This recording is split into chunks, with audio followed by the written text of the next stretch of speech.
Welcome students, study at the rate Uttarakhand के online platform में आपका एक बार फिर से स्वागत है। हम लोग उत्तराखंड जिला अध्ययन सीरीज लेकर चल रहे थे, जिसमें हम लोगों ने रुद्रप्रयाग का पार्ट 1 कंप्लीट कर लिया था और आज आपके सामने है पार्ट 2। मैं आपसे एक बात बताना चाहता हूं, जो रुद्रप्रयाग जनपद है एक पार्ट एक ही और पार्ट में कवर हो जाएगा और साथ ही साथ हम उसके कुछ इंपॉर्टेंट क्वेश्चन को भी देखेंगे, ठीक है। और ये हमने फर्स्ट लेक्चर में हम इसको कंप्लीट कर चुके हैं, ठीक है, जिसमें हम लोगों ने कुछ पर्यटक स्थल और उसके बाद कुछ प्रमुख मंदिरों को भी हमने देखा था। प्रमुख मंदिरों में हमने सिर्फ 3 ही मंदिर कवर किए थे, केदारनाथ, मदमहेश्वर और तुंगनाथ। इन तीनों के बारे में मैंने आपको बताया था कि ये तीनों मंदिर आपके पंच केदारों में स्थित हैं, जो रुद्रप्रयाग में स्थित है, ठीक है।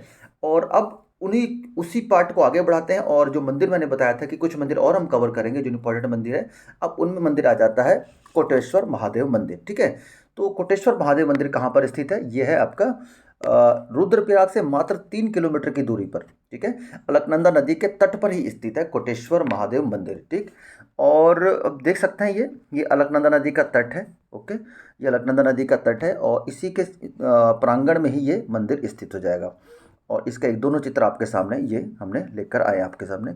और आपने एक बांध का नाम भी सुना होगा, कोटेश्वर बांध, ठीक है, कोटेश्वर जल बांध, जो इसी मंदिर के समीप ही स्थित है, जो अलकनंदा नदी के तट पर ही बनाया गया है या अलकनंदा नदी पर ही बनाया गया है। तो ये एक प्रमुख मंदिर जो आपको याद रख के चलना है, कोटेश्वर महादेव मंदिर। नेक्स्ट मंदिर हम देखना चाहते हैं त्रिगुणी नारायण मंदिर। इस मंदिर में दो विशेषताएं, दो प्रमुख विशेषताएं ये हैं। पहले तो देखिए, आपको बड़े ध्यान से देखना है, जो त्रिगुणी नारायण मंदिर, ठीक। त्रिगुणी नारायण से, नारायण तो हमें बेसिकली हम किसको मानते हैं?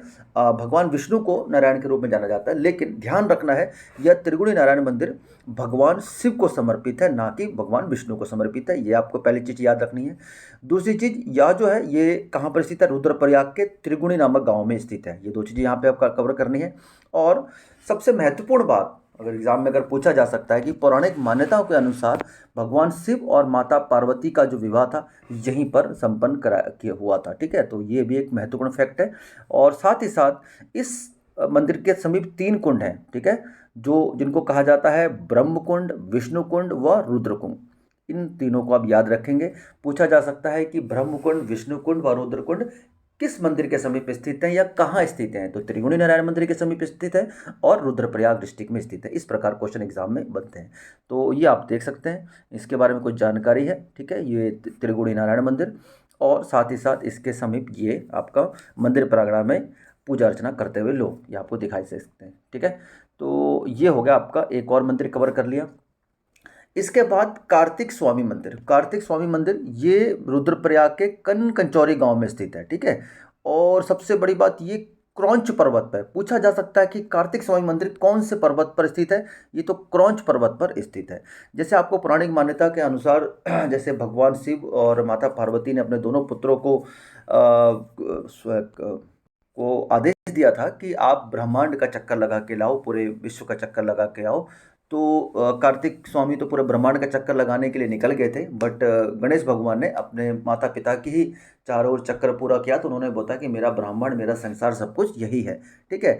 जब कार्तिकेय भगवान वापस आते हैं तो ये देख के अपने आप को बता हतोत्साहित महसूस करते हैं, ठीक है।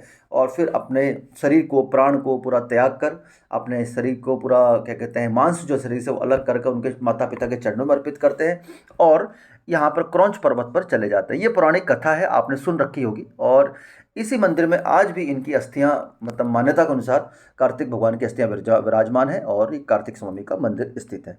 तो ये मान्यता थी, तो मैंने इसके बारे में आपको थोड़ी सा जानकारी दे दी, ठीक है। अगला हम देखते हैं वसु केदार मंदिर, ठीक है। वसु केदार मंदिर ये भी आपका कहाँ पर स्थित है? रुद्रप्रयाग में स्थित है। इसका भी चित्र यहाँ पर ऐड किया गया है, ठीक है। ये वसु केदार मंदिर है, ठीक। और इसमें सबसे बड़ी बात, दो बातें हैं इसमें। क्या है कि इसका जो निर्माण कार्य है वो शंकराचार्य जी के द्वारा कराया गया था और यह कत्तूरी शैली में निर्मित मंदिर है, ठीक है। यहाँ पर गलती से पशु हो गया, ये बसु होगा, ठीक है। बसु केदार मंदिर है। तो ये आपके 7 मंदिर अभी तक हमने कवर कर लिए। एक बार फिर से झलक मार लेते हैं फिर से थोड़ा सा, ठीक है। केदारनाथ मंदिर अच्छे से पढ़ा था हम लोगों ने। मदमहेश्वर मंदिर, तुंगनाथ मंदिर, कोटेश्वर महादेव मंदिर आज हम कर चुके हैं, ठीक है। त्रिगुणी नारायण मंदिर, कार्तिक स्वामी मंदिर और बसु केदार मंदिर, ठीक है। अब कुछ अन्य प्रमुख मंदिर हैं, ठीक है, जो जिनके बारे में बहुत ज़्यादा डिटेल में जाने की जरूरत नहीं है। डायरेक्ट एग्जाम में क्वेश्चन बन सकता है कि ये मंदिर कहाँ पर स्थित है, तो आपको 1 लाइन फॉर्मेट में याद रखना है काली मठ मंदिर, ठीक है, बहुत महत्वपूर्ण मंदिर है। सिरकटा या मुड़कटिया, ठीक है, मुड़कटिया गणेश जी का मंदिर है। बाणासुर मंदिर है, हरियाली देवी मंदिर है, ठीक है।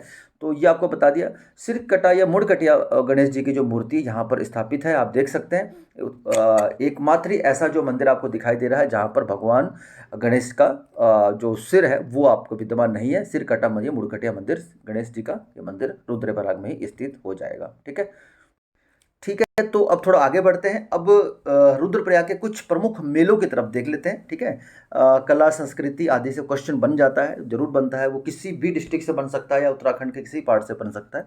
तो अब एक प्रमुख मेला है जाख मेला, ठीक है। जाख मेला कहाँ पे लगता है? गुप्त काशी में लगता है, ठीक है। गुप्त काशी के बारे में हम बता चुके हैं आपको। और ये कहाँ पे लगता है? जाख देवता देवता है, उनके मान्यता के अनुसार वहाँ पर लगता है। और सबसे बड़ी बात, इस मेले का जो आकर्षण का केंद्र है, जाग देवता का पसवा।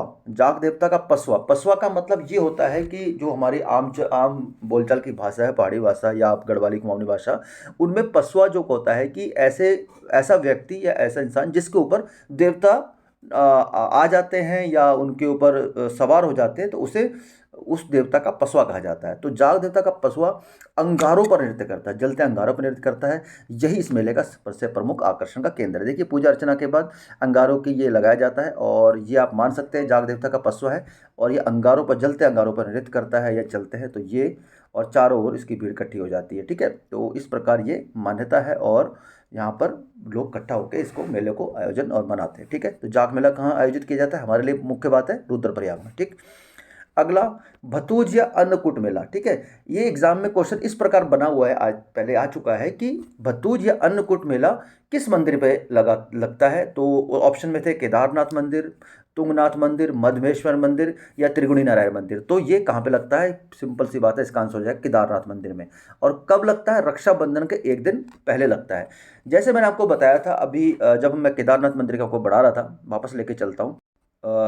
जब आपको केदारनाथ मंदिर हम डिस्कशन कर रहे थे, उसमें बताया था कि केदारनाथ मंदिर में शिव रूपी बैल के पीठ की आकृति की पिंड की पूजा होती है, ठीक है। और मैंने आपको ये चित्र भी दिखाया था जब ये प्रधानमंत्री नरेंद्र मोदी जी पूजा कर रहे हैं अंदर जाकर। और लेकिन जब ये जो मेला आयोजित किया जाता है आपका भतूज मेला या अन्नकूट मेला, उस दिन भगवान शिव के स्वयंभू लिंग की, जो हम आम मंदिरों में लिंग देखते हैं भगवान शिवलिंग का, तो भगवान शिवलिंग की जो पूजा होती है वो स्वयंभू लिंग बोला जाता है। तो उस स्वयंभू लिंग की इस दिन पूजा होती है, ठीक हो जाएगा। यहाँ आप समझ गए। आगे देखते हैं और कुछ प्रमुख मेले। मठियाणा मेला, ठीक है। तो मठियाणा मेला रुद्रप्रयाग के जखोली विकासखंड में, ठीक है, विकासखंड है 3 विकासखंड, उनमें से एक जखोली विकासखंड है, वो मठियाणा माँ के मंदिर में यहाँ मेला लगता है। तो आप इसको याद करके चलेंगे। यहाँ पे आप चित्र भी देख सकते हैं, मठियाणा देवी का मंदिर, और यहाँ पे आप इसको देखें, मठियाणा माता जी। और यहाँ पर भीड़ में किस प्रकार ये मेला का आयोजन किया जाता है दर्शन के बाद, ठीक है। तो ये मठियाणा देवी का मेला हो गया। और इसी के साथ 2 मेले आप याद रखेंगे, ठीक है, हरियाली देवी मेला, ठीक है, और वासुदेव मेला। ये 2 इंपॉर्टेंट है। तो हमने फिलहाल कितने मेले पढ़ लिए? इसको सारे मेले आपको बिल्कुल याद रखेंगे। जाख मेला, ठीक है, ठीक है, जाख देवता का मंदिर में लगता है और गुप्त काशी में लगता है, इसको भी याद रखेंगे। साथ ही साथ भतूज या अन्नकूट मेला वेरी इंपॉर्टेंट है, केदारनाथ मंदिर में लगता है, जहाँ पर रक्षाबंधन से एक दिन पहले इस मेले का आयोजन किया जाता है। और मठियाणा मेला, हरियाली देवी मेला, वासुदेव मेला, ठीक है।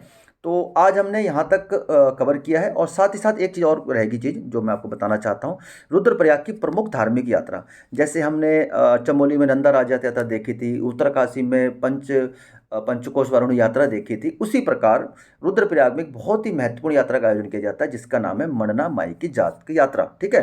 तो ये कहाँ पर आयोजित किया जाता है? ऊखी मठ, यहाँ पे उसकी मठ गलती से छप गया है, ऊखी मठ, ठीक है। ऊखी मठ, जहाँ पर आपने पढ़ा था कि हमारा केदारनाथ और मधमेश्वर का ओमकारेश्वर मंदिर में शीतकाल निवास होता है, ऊखी मठ में होता है, जानते हैं। तो ऊखी मठ विकासखंड में ही मधमेश्वर घाटी में ही आयोजित की जाती है यात्रा ये वाली। देखिए, इस यात्रा का बहुत ज़्यादा मतलब आपका प्रचार प्रसार नहीं किया गया है, ठीक है, और बट बहुत ही महत्वपूर्ण यात्रा हो जाती है एग्जाम के पॉइंट ऑफ व्यू से, वैसे भी उत्तराखंड के पॉइंट ऑफ व्यू से। अच्छा, ये पूछा जा सकता है कि जैसे नंदा राजा के बारे में पूछा जाता है कि कौन से गांव से प्रारंभ होती है, उसी प्रकार यह जो यात्रा प्रारंभ होती है यह राशि गांव से प्रारंभ होती है, ठीक है।